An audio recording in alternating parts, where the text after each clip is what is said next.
Petit cours maquillage express sur comment j'ai réalisé ce look de soirée. Je commence par mon fond de teint poudre de crème Mary Kay pour un maximum de couvrance sur mes petites taches pigmentaires et imperfections. J'en mets seulement aux endroits où je veux camoufler quelque chose. De tous nos fonds de teint, c'est lui le plus couvrant.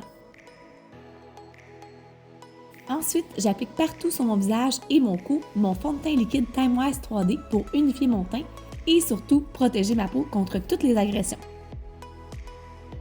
Comme plusieurs d'entre nous, je ne peux pas me passer de mettre mon correcteur anti-cerne que je vais aller estomper avec mon éponge Mary Kay.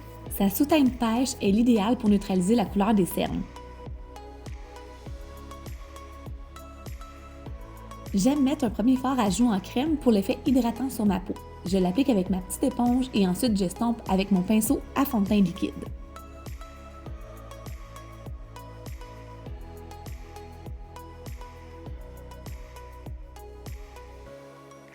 Je vais fixer le tout avec ma poudre libre translucide qui va aussi cibler les luisances, prolonger la tenue du maquillage et fait un effet filtre sur ma peau.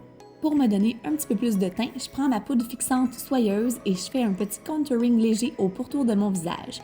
Je prends à nouveau mon pinceau poudre all over pour le faire. Le tour du fameux mascara. J'aime beaucoup mon mascara Lash Intensity parce qu'il double le volume de mes cils et les allonge de 84%. Vous verrez la différence entre les deux yeux, c'est assez hallucinant. Maintenant, mes sourcils. J'utilise tout d'abord mon ligneur de précision pour mieux définir la forme de mon sourcil. J'en profite pour accentuer le point d'auteur et la pointe de celui-ci. Ensuite, je prends ma teinture voluminatrice pour bien placer les poils et donner un effet plus fourni à mes sourcils. Regardez la différence. Je vais maintenant mettre une base pour les yeux pour faire ressortir davantage les pigments de mes fards et prolonger leur tenue. Je commence par mon classique fard à paupières cristallin pour mettre mes petites zones de lumière dans le coin interne de mes yeux et au cœur des sourcils pour un effet lift naturel. J'applique ensuite mon fard à paupières biscotti sur toute ma paupière mobile pour faire un effet qui est plus lumineux, par-dessus lequel je vais appliquer mon fard à paupières or.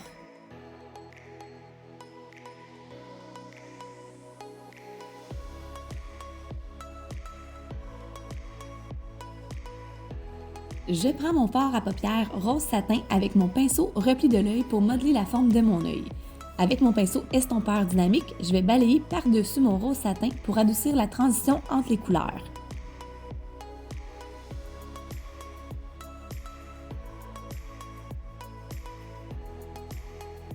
À l'aide d'un pinceau précis, j'utilise mon fard à paupières Fudge chaud pour définir davantage le repli de mon œil et je passe près des cils pour donner un effet de cils qui est plus fourni.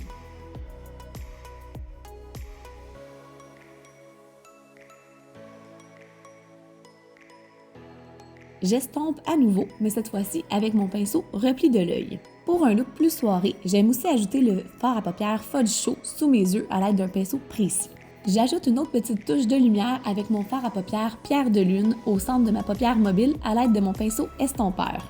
Maintenant, le tour du ligneur liquide hydrofuge. Ça ressemble un petit peu à un crayon feutre, donc il est génial si jamais vous n'êtes pas habitué. Ma petite manie personnelle, j'adore ajouter une deuxième couche de mascara. Pour ceci, je prends le mascara Ultimate. Et une petite folie, mes fards à paupières liquides scintillants en édition limitée. Je vais prendre mon fard scintillant sur un pinceau précis pour me faire une seconde ligne d'eyeliner au-dessus de celle que je viens de créer. Je reviens au maquillage de mon teint. Je vais faire un modelage de mon visage un peu plus prononcé que tantôt. Je commence par mes ondes de lumière avec ma poudre compacte diaphane, Ivoire 2, et mon pinceau pour les joues biseauté. Ensuite, je fais mes ondes d'ombre à l'aide de mon fard contour latte et je m'assure de bien estomper avec mon pinceau pour les joues.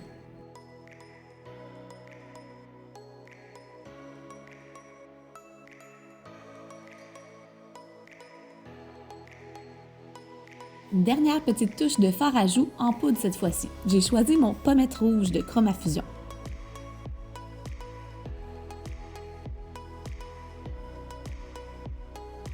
Juste au-dessus, j'ajoute mon illuminateur givré pour un beau reflet naturel et santé.